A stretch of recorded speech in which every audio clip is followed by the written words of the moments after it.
अस्सलाम वालेकुम मनोसलवा फैमिली, कैसे हैं आप सब लोग। उम्मीद है बिल्कुल ठीक होंगे। मैं भी बिल्कुल ठीक हूँ अल्हम्दुलिल्लाह। आज दिन का आगाज़ तो काफ़ी नॉर्मल हुआ था, लेकिन अख्ताम में काफ़ी अफरा तफरी मच गई थी। वैसे तो मैंने एक नॉर्मल अफ्तार रूटीन का व्लॉग बनाना था, लेकिन थोड़ी सी मिस प्लानिंग इस तरह से हो गई कि मुझे बाहर जाना था, वहाँ पर मुझे टाइम ज़्यादा लग गया। जब मैं वापस आई तो अफ्तारी में सिर्फ आधा पौना घंटा बाकी रह गया था।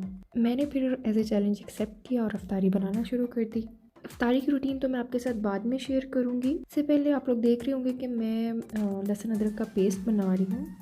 पता नहीं आप लोग मेरी इस बात से रिलेट करेंगे या नहीं, लेकिन लहसुन अदरक का पेस्ट बनाना मुझे बहुत बोरिंग लगता है। अभी भी मैं पिछले 4-5 दिन से इसको मुसलसल डिले किए जा रही थी, लेकिन इसके बगैर गुजारा भी नहीं है, तो इसलिए आज मैंने सोचा कि बना ही लेती हूँ। अल्हम्दुलिल्लाह ये बोरिंग काम तो पाया तकमील तक पहुँच ही गया।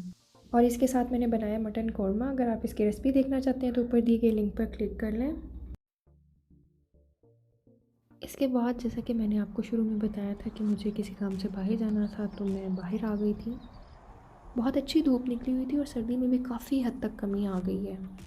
इधर के मौसम की मुझे सबसे अच्छी बात ये लगती है कि यहाँ पर सिर्फ 4 महीने की गर्मी पड़ती है और सर्दी 8 महीने की होती है।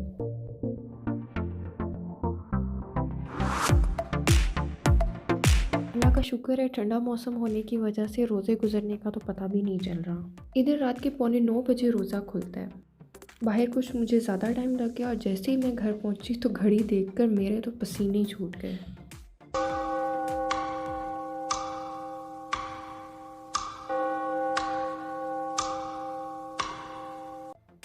ये तो शायद कुछ ज़्यादा ही हो गया।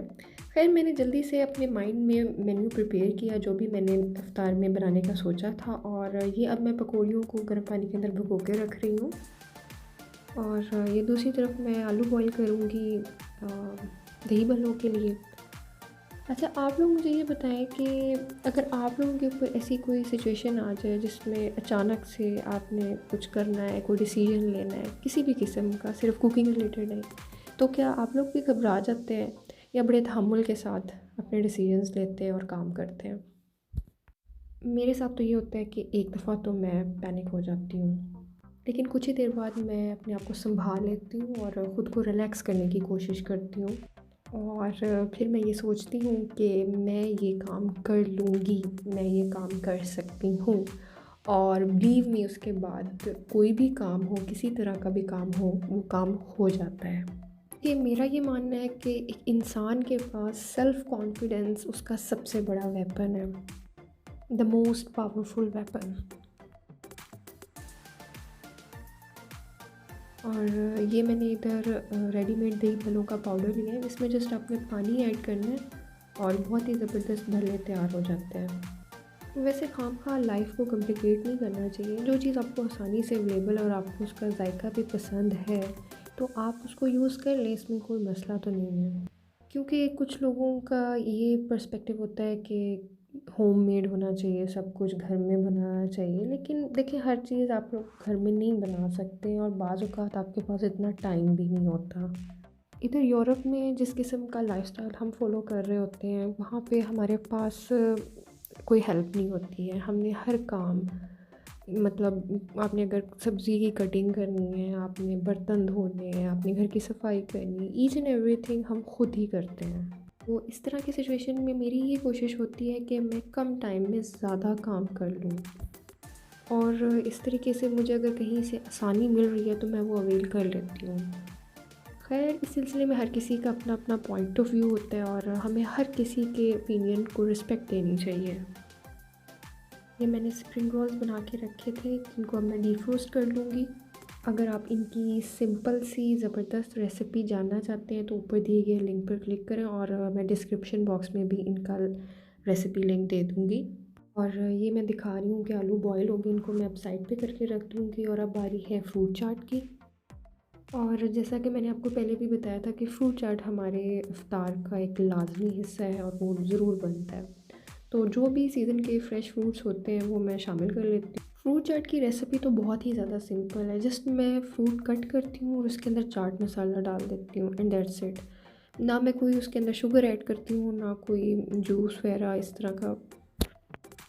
अच्छा जी, अब टाइम कम और मुकाबला बहुत सख्त है।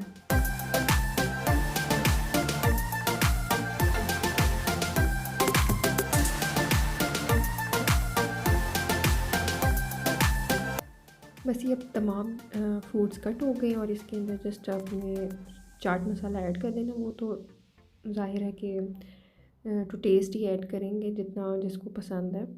तो मैं एकदम से तो ज़्यादा नहीं डालती हूँ, ताकि जिसको जितना पसंद है वो बाद में भी ऐड कर सकते हैं। फ़िलहाल मैंने इसको फ्रिज में रख दिया था। फ्रूट चाट तो तैयार होगी। अब दूसरी तरफ मैं भलों को फ्राई कर लूँगी। जो मैंने पेस्ट बना के रखा था उसको ज़रा 5-6 मिनट वैसे भी रखना होता है ताकि वो थोड़ा सा सेट हो जाए। तो ये मैंने पेस्ट देखा तो ये मुझे थोड़ा सा ज़्यादा गाढ़ा लग रहा था, तो मैंने इसके अंदर थोड़ा सा पानी और ऐड कर लिया बाद में। कोई भी फ्राई की करने वाली चीज़ हो, जैसा कि पकोड़े हो गए या जिस तरह के ये भल्ले हैं, तो उससे पहले अगर आपका ऑयल टेम्परेचर बिल्कुल परफेक्ट हो तो वो चीज़ बहुत ज़्यादा अच्छी बन के निकलती है।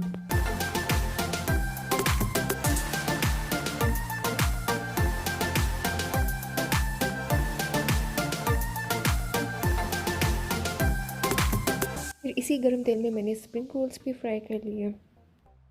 वैसे देखा जाए तो असल रमज़ान तो पाकिस्तान में ही होता है, क्योंकि जो रौनक और मज़ा रमज़ान गुजारने का पाकिस्तान में है वो यकीनन इधर नहीं है। सबसे ज़्यादा जो हम इधर मिस करते हैं वो है मस्जिद, और मस्जिद से आने वाली अज़ान की आवाज़। चलें अफ्तारी की तरफ वापस आते हैं। अल्हम्दुलिल्लाह सब कुछ रेडी हो गया है और ये अब मैं बना रही हूँ पकौड़ों की बेहद क्विक रेसिपी। आप यकीन करेंगे सिर्फ 2 मिनट में पकौड़े तैयार, और ये बनते भी बहुत ज़्यादा क्रिस्पी हैं। अगर आप इसकी रेसिपी देखना चाहते हैं तो ऊपर दिए गए लिंक पर क्लिक करें और डिस्क्रिप्शन बॉक्स में भी मैं इसकी रेसिपी लिंक शेयर कर दूँगी। अच्छा जी, क्योंकि टाइम बिल्कुल शॉर्ट रह गया था और वैसे तो ये बहुत ही क्विक रेसिपी है पकौड़ों की, तो बस मैंने सब मसाले ऐड करके फ्राई कर लिए थे पकौड़े। और लीजिए अल्हम्दुलिल्लाह सब कुछ टाइम से पहले तैयार हो गया है। अगर आपको ये क्विक इफ़्तार रूटीन पसंद आई है तो मनोसलवा को सब्सक्राइब करें और इस वीडियो को ज़रूर लाइक करें और अपना फ़ीडबैक ज़रूर दीजिएगा।